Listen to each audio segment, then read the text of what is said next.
Students, आज का topic है 1857 की क्रांति के हरियाणा के प्रमुख स्थल। बंगाल में बैरकपुर छावनी में 29 मार्च 1857 ईस्वी को 34वीं बटालियन के एक भारतीय सैनिक मंगल पांडे ने चर्बी लगे कारतूस का प्रयोग करने से इनकार कर दिया। भारतीय सैनिकों को यह विश्वास हो गया था कि इन कारतूसों में गाय और सूअर की चर्बी लगी हुई है। ये अंग्रेज भारतीयों का धर्म भ्रष्ट करना चाहते हैं। मंगल पांडे को पकड़ने का प्रयास किया गया, लेकिन मंगल पांडे ने 2 अंग्रेज अधिकारियों लेफ्टिनेंट बाग और जनरल ह्यूसन की हत्या कर दी। मंगल पांडे को 8 अप्रैल को फांसी पर लटका दिया गया।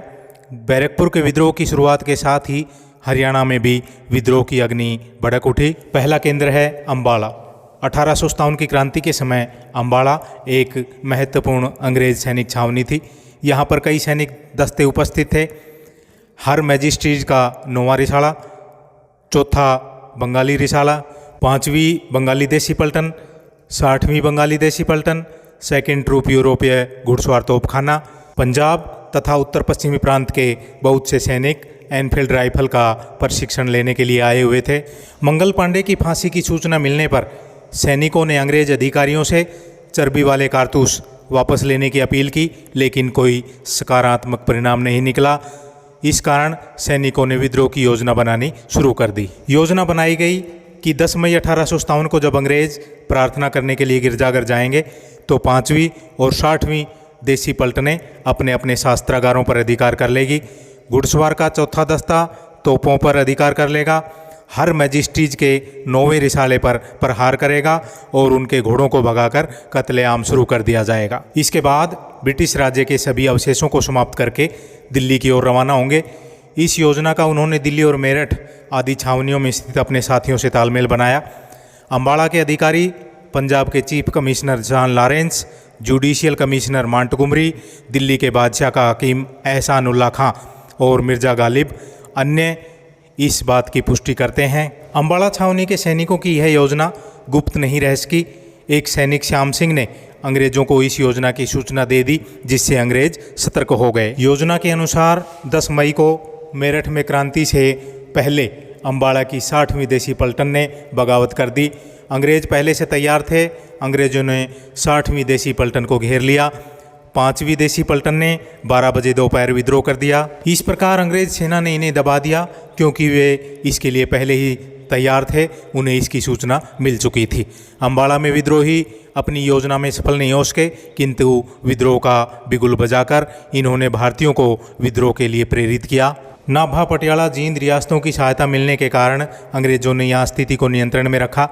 यहाँ के डिप्टी कमिश्नर फॉर्सिथ ने स्वयं माना है कि उसके ज़िले की समस्त जनता विद्रोह के प्रति सहानुभूति रखती थी। और तो और जगाधरी के व्यापारी, जो हमारी सरकार से हमेशा लाभ उठाते रहे हैं, इस कड़े समय में हमारे प्रति स्वामी भक्ति का प्रदर्शन नहीं कर सके। 1857 की क्रांति का हरियाणा का अगला केंद्र है गुड़गांव। 13 मई को दिल्ली के 300 सैनिक गुड़गांव की तरफ चले। यहाँ के अंग्रेज कलेक्टर विलियम फोर्ड ने उनको बिजवासन के पास रोकने का प्रयास किया, परंतु वह सफल नहीं हो सका। गुड़गांव का कलेक्टर विलियम फोर्ड अपने साथियों के साथ भोंडसी पलवल होता हुआ मथुरा भाग गया। क्रांतिकारियों को वहाँ के खजाने से 7,80,000 रुपये प्राप्त हुए। अंग्रेजों की हार के बाद साधारण जनता भी विद्रोहियों से मिल गई। मेव लोग भी बड़ी संख्या में क्रांति में शामिल हो गए। सरफुद्दीन और सदरुद्दीन जैसे नेताओं ने मेव लोगों का नेतृत्व किया। मेवातियों ने अपने क्षेत्र से अंग्रेजी शासन को समाप्त कर दिया। सोहना, तावड़ू, नुहू, पुन्हाना और पिनगवा पर मेवों का अधिकार हो गया। मेवात में विद्रोह को काबू करने के लिए जयपुर का पॉलिटिकल एजेंट 7,000 सैनिक व कुछ तोपों के साथ रवाना हुआ। वह इन क्रांतिकारियों को दिल्ली में घुसने से रोकना चाहता था। मेजर WF एडन को मेवात में भारी विरोध का सामना करना पड़ा। वह अपनी जान बचाकर जयपुर भाग गया। मेवातियों के साहस और जोश से अंग्रेजों की योजना सफल नहीं हो सकी। इसके बाद अंग्रेजों ने कर्नल जेरार्ड के अधीन एक सैनिक टुकड़ी मेव क्रांतिकारियों का दमन करने के लिए भेजी। इसने मेवातियों को कुछ समय के लिए नियंत्रण में रखा, उनके घर जलाए। कर्नल जेरार्ड अहिरवाल क्षेत्र चला गया। मेवातियों ने हार नहीं मानी, संघर्ष जारी रखा। अब अंग्रेजों ने मेवात विद्रोह को दबाने के लिए अंग्रेजी कप्तान डरमंड के नेतृत्व में एक और सैनिक टुकड़ी भेजी। इसने हथीन में क्रांतिकारियों का सामना किया। सदरुद्दीन के नेतृत्व में मेव बड़ी वीरता के साथ लड़े, 400 मेवाती शहीद हो गए। अंग्रेज़ों ने अनेक गांवों को आग के हवाले कर दिया। महू गांव में भी मेवों ने अंग्रेज़ों के विरुद्ध वीरता का परिचय दिया। फिरोजपुर झुरका में सादत खां के नेतृत्व में क्रांतिकारियों ने अंग्रेज़ों का सामना किया। अंग्रेजी सेना तथा अच्छे हथियारों के कारण क्रांतिकारियों को अंग्रेज़ों के विरुद्ध अधिक सफलता प्राप्त नहीं हो सकी। रेवाड़ी में राव तुलाराम के नेतृत्व में विद्रोह किया गया। राव तुलाराम और उनके भाई गोपाल देव ने अहीरवाल में विद्रोह को अंजाम दिया। राव तुलाराम ने यहाँ से ब्रिटिश राज्य के चिन्ह मिटा दिए। 2 अक्टूबर 1857 को 1500 सैनिकों तथा तोपखाने के साथ ब्रिगेडियर जनरल शावर्स दिल्ली से रवाना हुआ। शावर्स के रेवाड़ी पहुंचने से पहले ही राव तुलाराम ने रेवाड़ी को छोड़ना उचित समझा। हडसन ने इस घटना का वर्णन किया है कि पक्षी उड़ गया है और घोंसला खाली पड़ा है। वह बड़ा चतुर व्यक्ति था, उसने बड़ी तैयारी कर रखी थी और यदि दिल्ली में हमारी हार हो जाती तो इस क्षेत्र में हमारा काम तमाम करने वाला वह पहला व्यक्ति होता। उसकी तैयारी कमाल की है। सब प्रकार के सैनिक शस्त्र, तोप, बारूद यहीं बनते हैं। यहाँ बड़ी अच्छी फैक्ट्रियाँ लगी हुई है। वास्तव में इसने काफ़ी कुछ कर लिया था। यहाँ कुछ ही महीनों में इसकी स्थिति इतनी मजबूत हो जाती कि आसपास के इलाकों पर इसका अधिकार हो जाता और यह पटियाला, जींद जैसा बड़ा राज्य स्थापित कर लेता। नारनौल युद्ध के बाद राव तुलाराम अफगानिस्तान चले गए। वहाँ उनकी मृत्यु हो गई।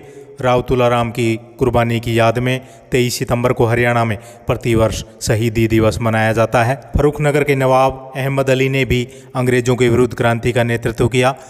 झज्जर के बाद शावर्स ने दिल्ली जाते समय फर्रुखनगर के नवाब अहमद अली को भी बंदी बनाकर दिल्ली भेज दिया।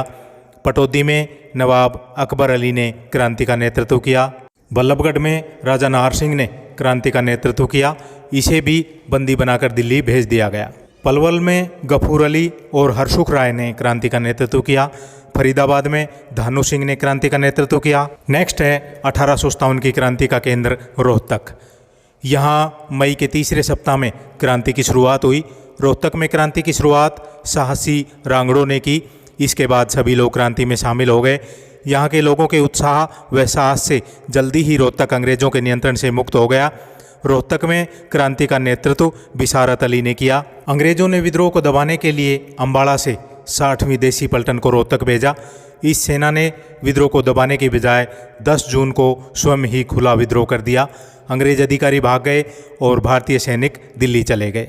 अगस्त तक विद्रोहियों का दबदबा बना रहा। अगस्त के दूसरे सप्ताह अंग्रेज लेफ्टिनेंट हडसन के नेतृत्व में सेना रोहतक भेजी गई। इस सेना का सबसे पहले खरखोदा में क्रांतिकारियों से मुकाबला हुआ, जिसका नेतृत्व बिसारत अली कर रहे थे। हडसन ने कहा कि रोहतक के ग्रामीण दानुओं की तरह लड़े, परंतु अंत में वे हार गए। अब हडसन ने रोहतक पर हमला किया। क्रांतिकारियों ने वीरता से मुकाबला किया। जींद राजा की सेना हडसन की सहायता के लिए पहुंची, जिससे वह क्रांतिकारियों को परास्त करने में सफल रहा। दिल्ली की नाजुक स्थिति के कारण हडसन दिल्ली चला गया और रोहतक को जींद के अधीन कर दिया। उसके जाने के बाद क्रांतिकारियों ने वापस अपना नियंत्रण स्थापित कर लिया। सांपला में शाबर खां, दुजाना में हसन अली, दादरी में बहादुर जंग ने 1857 की क्रांति का नेतृत्व किया। हिसार पर अधिकार करने के बाद वान कोर्टलैंड रोहतक जिले पर अधिकार करने के लिए आया। इस समय तक दिल्ली और हिसार में क्रांति का दमन किया जा चुका था, जिससे क्रांतिकारियों का मनोबल कम हो गया। जिले के बड़े बड़े गांवों ने बिना लड़े ही आत्मसमर्पण कर दिया। 1857 की क्रांति का नेक्स्ट केंद्र है झज्जर। रेवाड़ी के बाद शावर्स ने झज्जर के नवाब अब्दुल रहमान खां पर आक्रमण किया। जब नवाब को अंग्रेजी सेना के आगमन की सूचना मिली तो वह राजधानी छोड़कर छुच्छकवास आ गया। पकड़े जाने के भय से उसने अंग्रेजी कमांडर शावर्स के सामने आत्मसमर्पण कर दिया। शावर्स ने इसे बंदी बनाकर दिल्ली भेज दिया। तो स्टूडेंट्स, ये थे 1857 की क्रांति के हरियाणा के प्रमुख केंद्र। जो बचे हुए केंद्र हैं उनका दूसरे वीडियो में अध्ययन कराया जाएगा। Thank you.